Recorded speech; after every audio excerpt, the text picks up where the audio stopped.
I'm surprised the coyote ain't come and grabbed him yet. It's bound to happen. Honestly.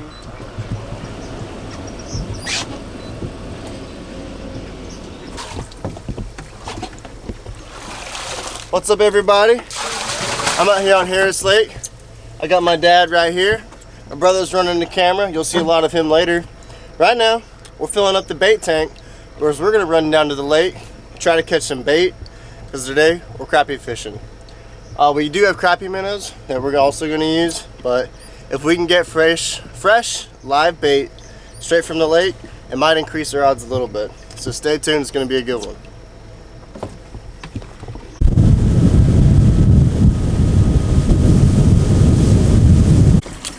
Well, if we're getting tons of bait, I would say, yeah, put water in it.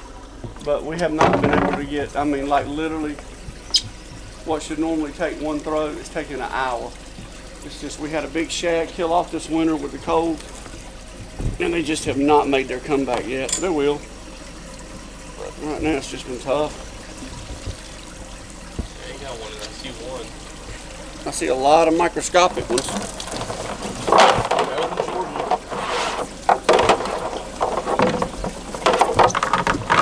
Yeah, those little microscopic ones will work. Those what's called the butterbean shad. Those are just like candy. They'll be big enough to use, but we're going to use them today. It's too dark right now. I do need a little bit of water.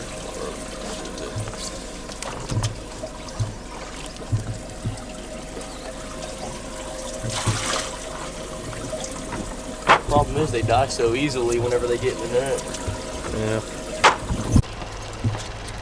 Real quick lesson in tackle organization. These little wraps here, get them at Home Depot or Lowe's, will save you a lot of headaches when you're carrying a bunch of rods. I normally, on an average trip, I'll be running 12 rods on the boat. And these things will just, by keeping the rods pulled tight together, stop a lot of tangles. That's the truth.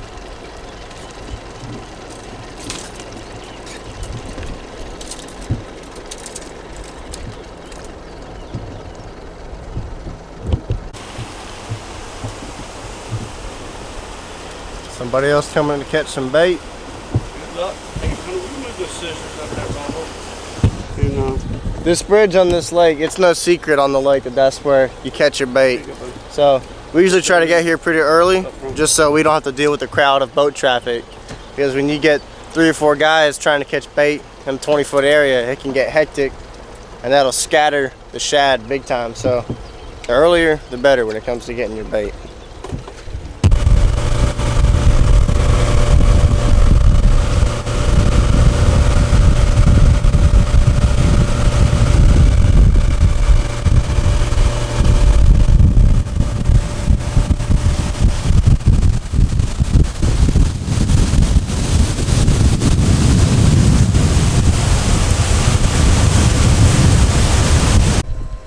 So how long have you been fishing out here?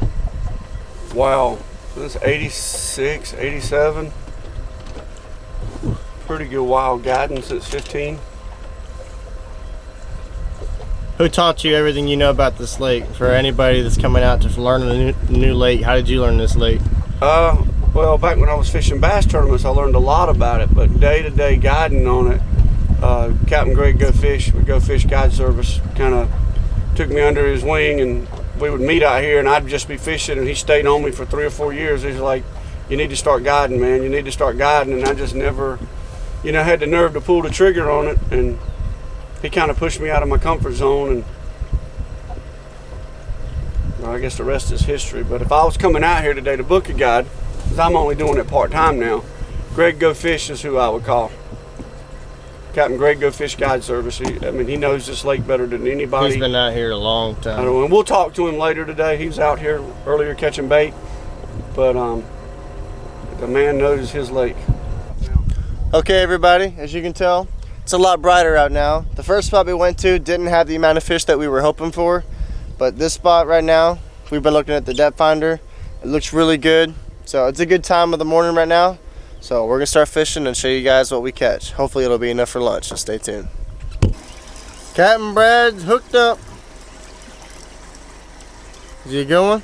That's a little crappie. I Oh! And that's the way it goes.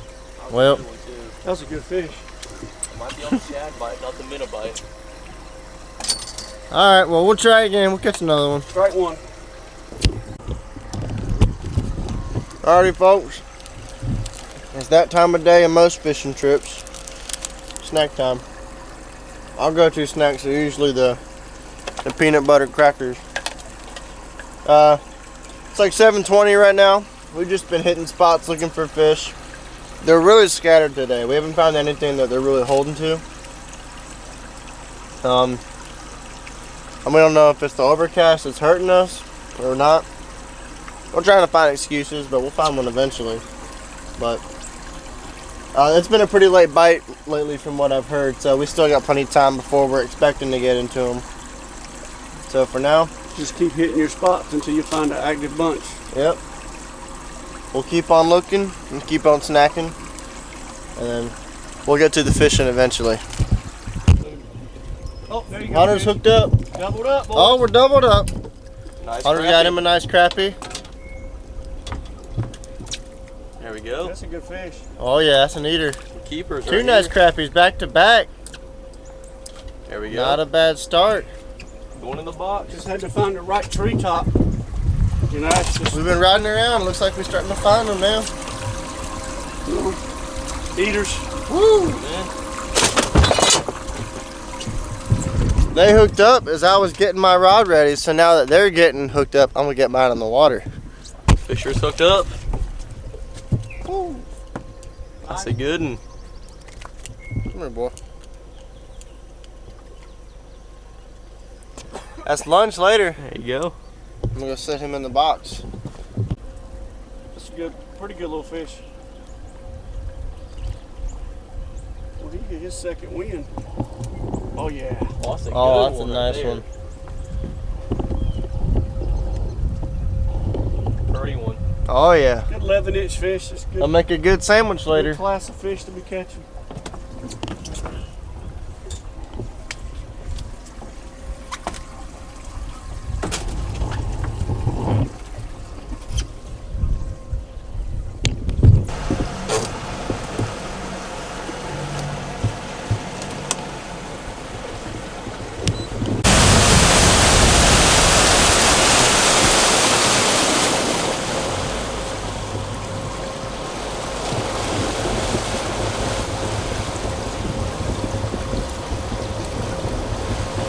Get some of these trees that they cut off and put in the water and take a peek at them and see what's on them.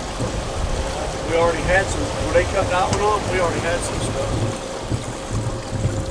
The little white post are. Okay, everybody. So I think the method that we're gonna stick with today is just bounce, bounce, bounce to different spots.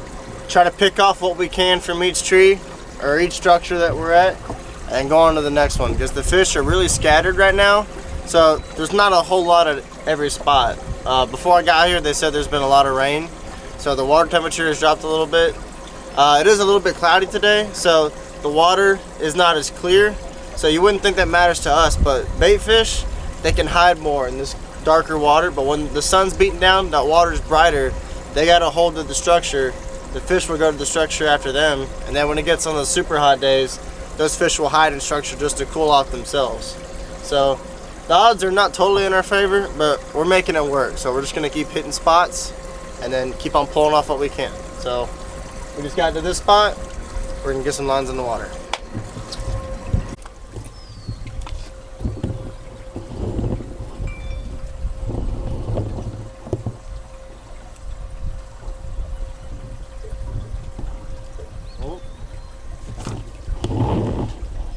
That was quick.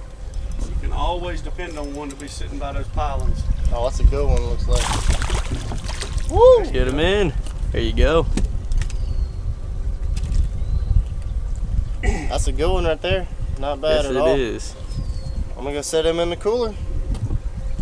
Maybe you can get one of Dad ripping one in. This might be another quick one. Oh, You gonna hit? there it is. You got him? Man, that was a soft bite. It's a good fish. Huh? Not as big as I thought. Hey, Crappie's a crappie right now. We'll take it. It's gonna keep.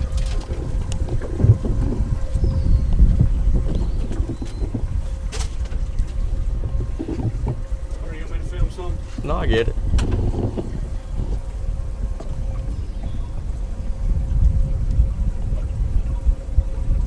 Oh, There he is. laying on that back side out of that current.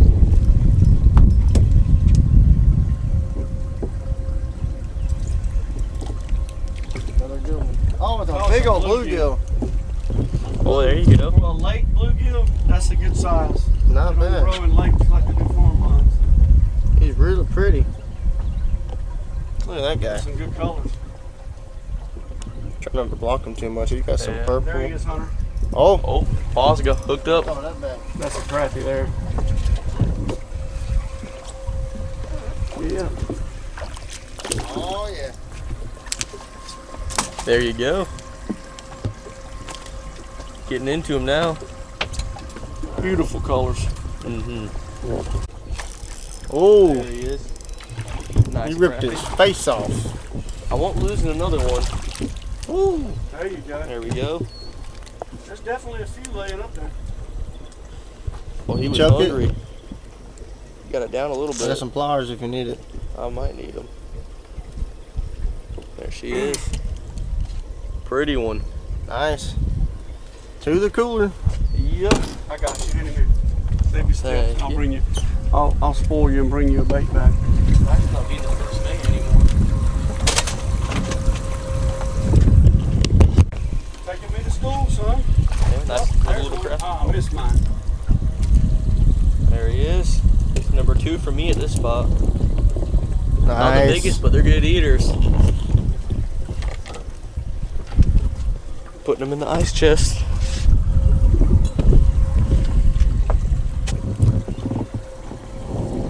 I wish I had a cage of crickets with these bluegill bites. We could probably tear them up Oh, right here. yeah, that's true. You could. They're right there every time, man. There he is. Another crappie. Found it, big. That's a good one. There you Yeah. go. That's what we like to see. Oh, thank you. Come on, boy. Easy unhook. That makes my job easier. There you go. Ooh. Paw is hooked up with a biggin. Alright, not that big. Hey, he's an Don't fit on eater. a sandwich bun, that's all I care about. 9 to 11 inch class fish. They'll eat. There we go.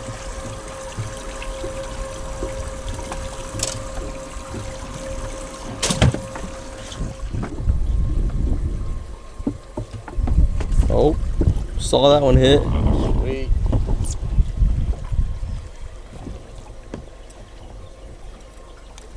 Another bluegill.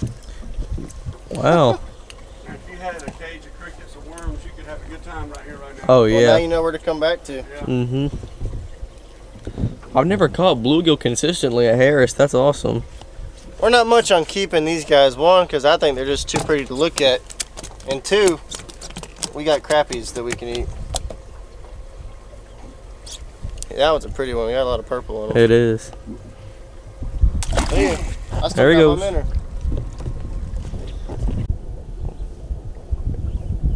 Well, I didn't even have my GoPro running, but this is a nice one right here.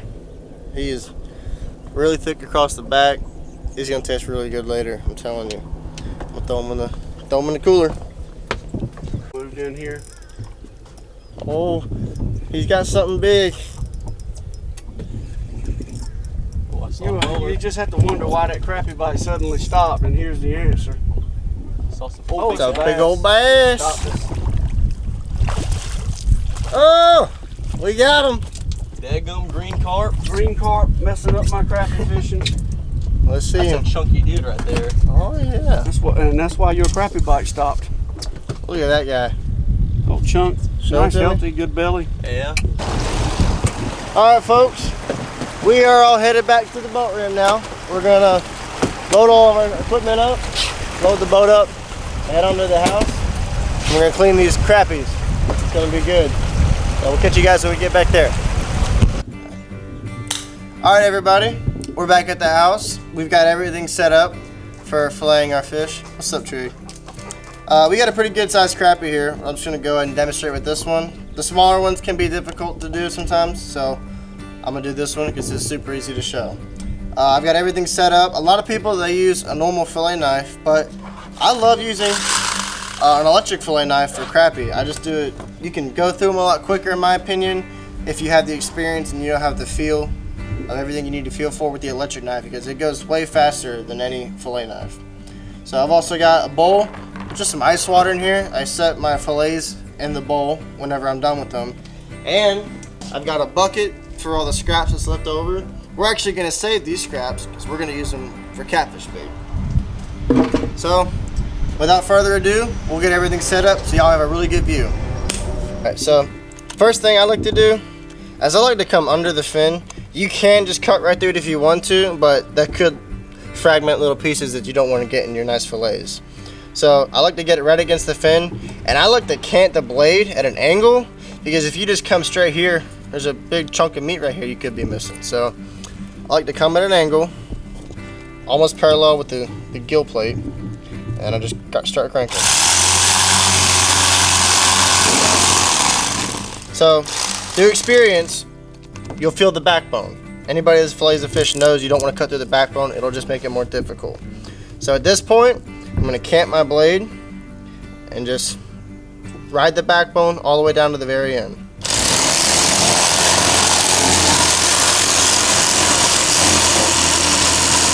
I like to stop before coming through the skin. I'll just go to the very, very end, and then I'll flip it over.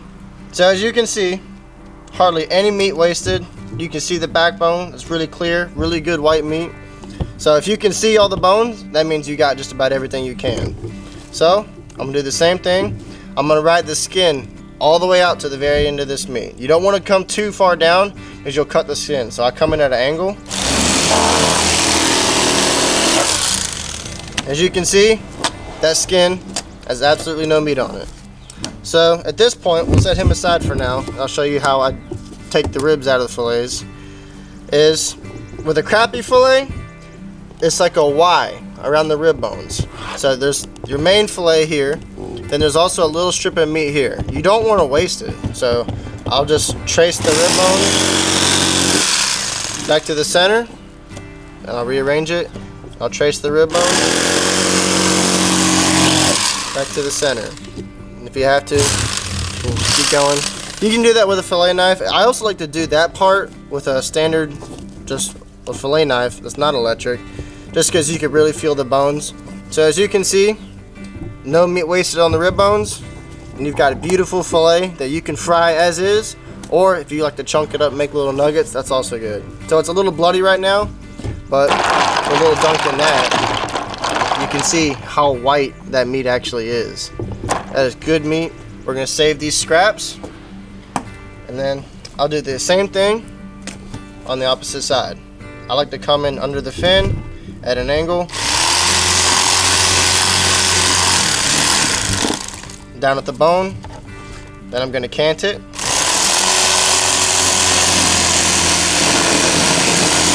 Go all the way to the end.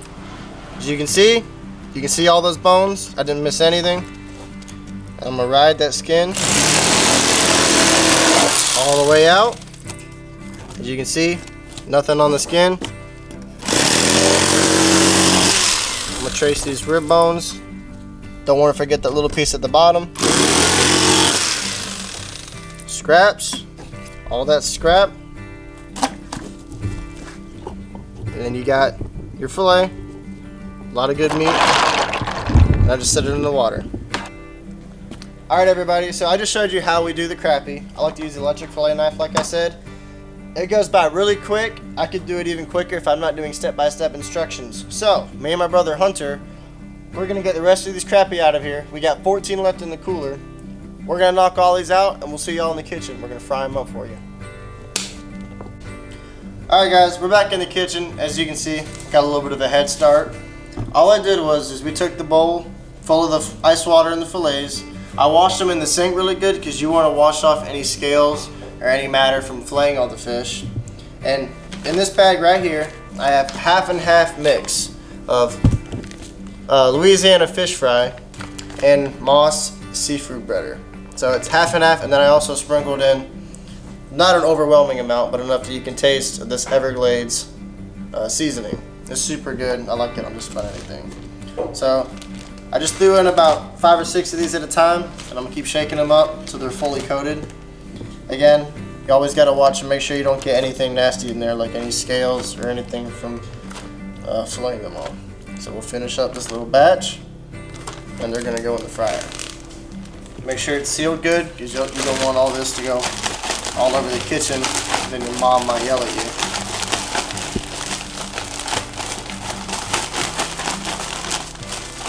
Simple as that. Shake, shake, shake. That should do it.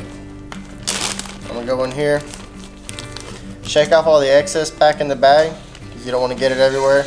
Make sure it's fully coated, as you can see. There's no bare spots. Keep shaking them off. It's a pretty big one right there. I probably caught that one. Shake, shake, shake.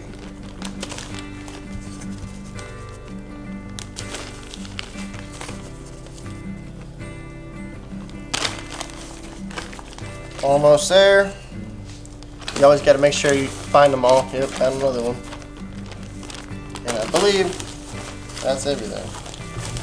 Yep, that's all of them. So now we're gonna get them in the fryer.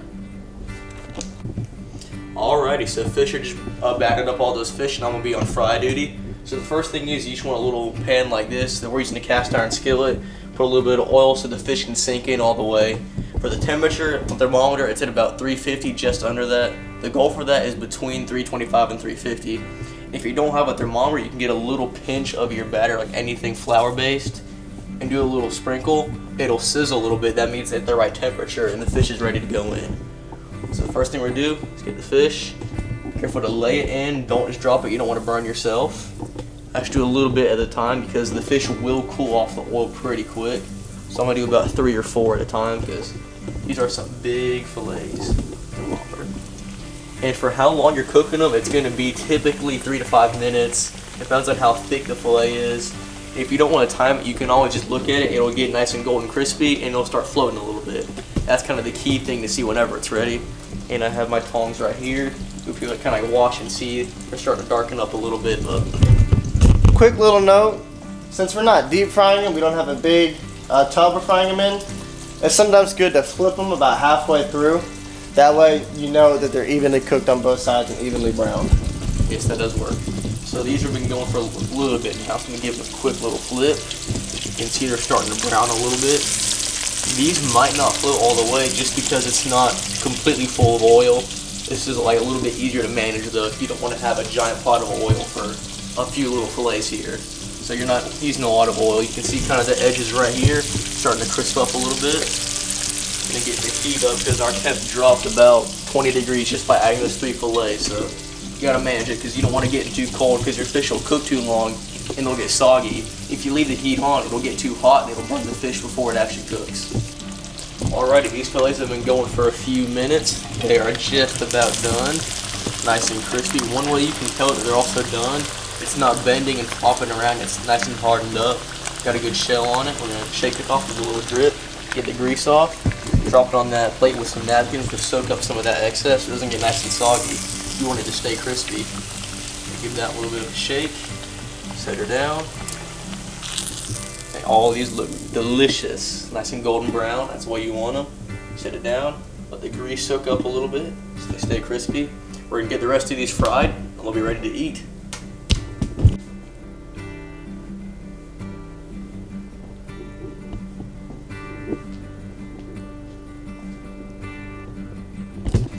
Okay, as you can see, we did it. Everything looks super good, golden brown, crispy on the ends, of course. So you could dive on in right this and eat it right now. We have some sauces that we love to use. Of course, the classics is tartar and cocktail sauce. I like them both. Then there's also this one that we discovered a couple years ago. We believe it's pronounced remoulade or romulade sauce. Super good. Love it on fish, and surprisingly, it's also amazing on steaks. I think the only place we ever find that is at Harris Teeter, I believe. Yes. So if you ever at the old Harris Teeter, get you some Romulan sauce. So dive on in if you want to. But one thing that I love to do sometimes is I like to make a sandwich out of this. So I'm gonna take some fat fillets. I usually do 2 fat ones per sandwich, and then, ooh, now I gotta decide which sauce I want. I think I'm gonna go with Romulan. Just gonna try it out. And then sometimes with sticks, you gotta get your little knife. Come on out of there. Yeah, just droop you a little bit on there. Oh yeah. So I'll set that on a napkin. Close that up. And then top that bad boy. And that is a tasty sandwich. So, I hope you guys enjoyed the video. If you want us to do more cooking stuff like this, let us know in the comments below.